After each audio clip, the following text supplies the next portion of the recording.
जय श्री महाकाल आदेश। तो आज की चर्चा का विषय है कि जो लोग साधना करने आते हैं तो साधना जो सानिध्य में होती है उसका प्रमाण क्या है। भाई बोल देना कि आप आइए और आप सानिध्य साधना करेंगे तो आप इस चीज में पारंगत हो सकते हैं। तो पारंगत हो तो सकते हैं, लेकिन उसका प्रमाण क्या है। कैसे वो समझे कि उसने जो साधना की वो सफल हुई या नहीं हुई। तो इसके लिए साधक जैसे मेरे पास आता है और मैं दो साधनाएं कराता हूं, एनर्जी रिमूवेशन और वर्तुल। तो वर्तुल साधना है इत्र योनि की शक्तियों की साधना, और जो एनर्जी रिमूवेशन साधना है वो है दैवीय शक्तियों की साधना।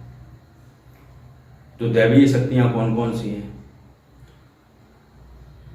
एक है नवाण मंत्र की साधना, एक अलग पद्धति से, एक अलग प्रक्रिया से जो नवाण मंत्र की साधना होती है उससे साधक एनर्जी रिमूव कर सकता है। फिर मां काली की साधना, फिर कालेश्वरी देवी की साधना। तो मां काली का भी वही कार्य है, एनर्जी को पकड़ना, हटाना, बांधना आदि।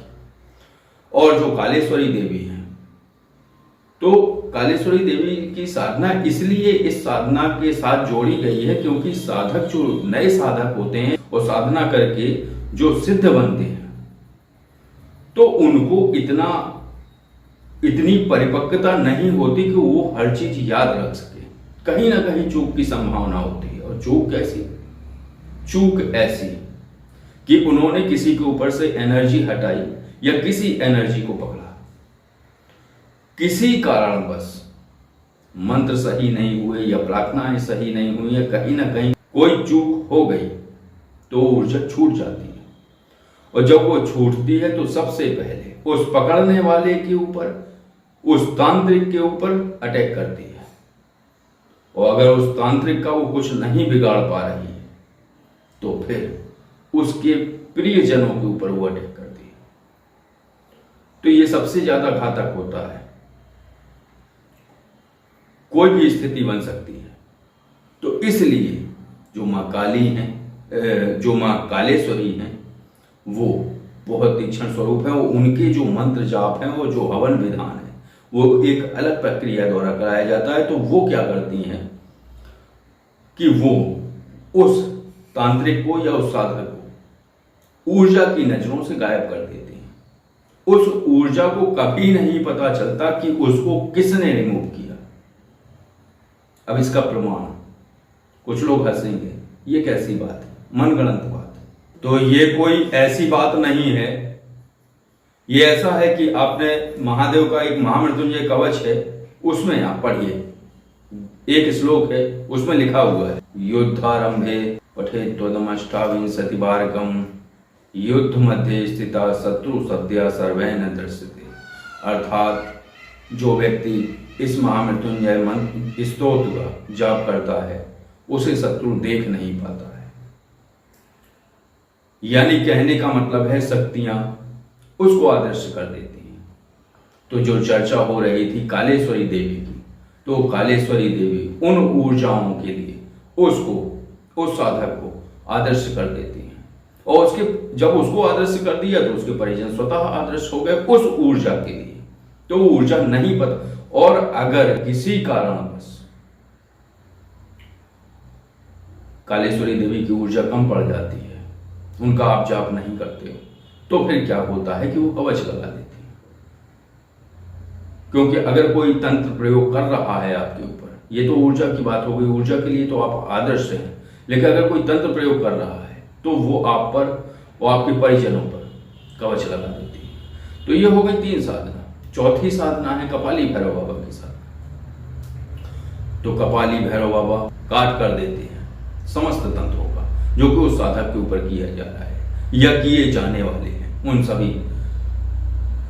तो जो साधक के ऊपर तंत्र होते हैं उन सभी तंत्रों का कपाली भैरव बाबा काट कर देते हैं, उनको हटा देते हैं। दूसरी बात, उस ऊर्जा को बंदिश में रखते हैं। उसको जितने समय तक आप बांधने की प्रार्थना लगाएंगे उतने समय तक वो कपाली भैरव बाबा की कवच की उससे और तेज से बंद रही, वो आजाद नहीं हो पाएगी।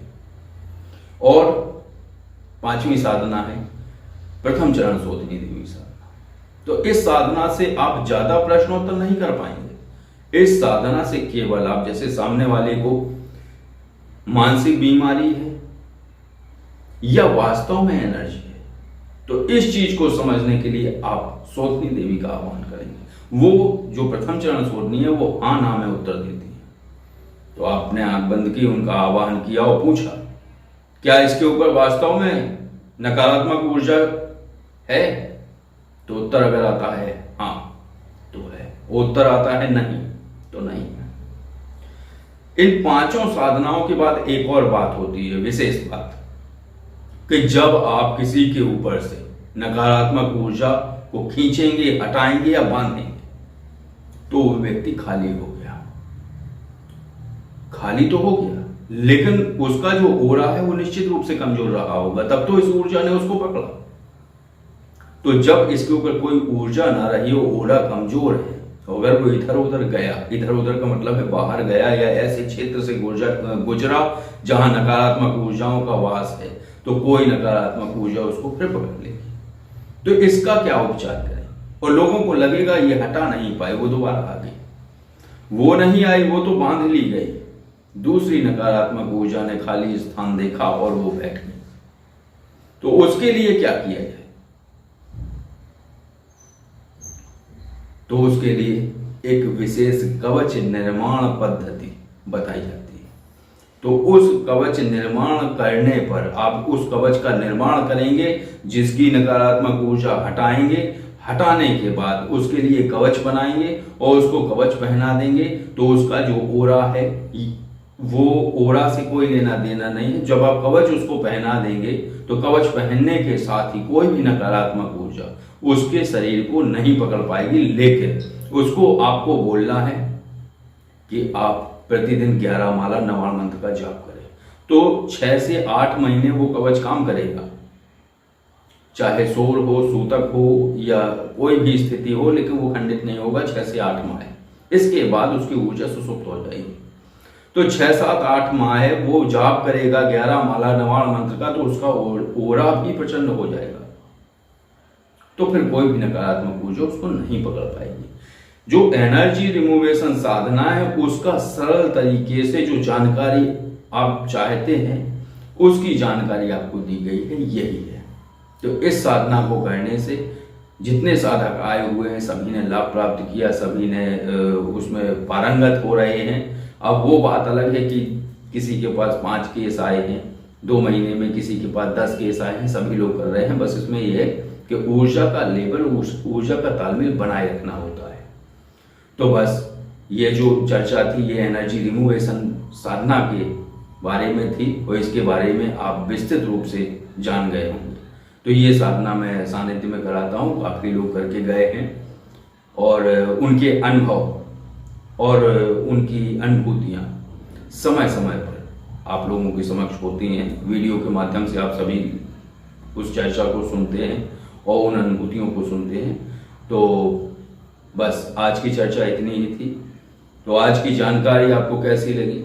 अगर जानकारी आपको अच्छी लगी हो तो वीडियो को लाइक करिए, और अगर आप किसी पारलौकिक विषय पर जानकारी चाहते हैं तो आप क्वालिफोर ऐप के माध्यम से जानकारी ले सकते हैं। और अगर आप किसी साधारण विषय पर जानकारी चाहते हैं तो ये जो नंबर स्क्रीन पर है, इस नंबर पर कॉल और व्हाट्सएप द्वारा जानकारी ले सकते हैं। आदेश। जय श्री महाकाल।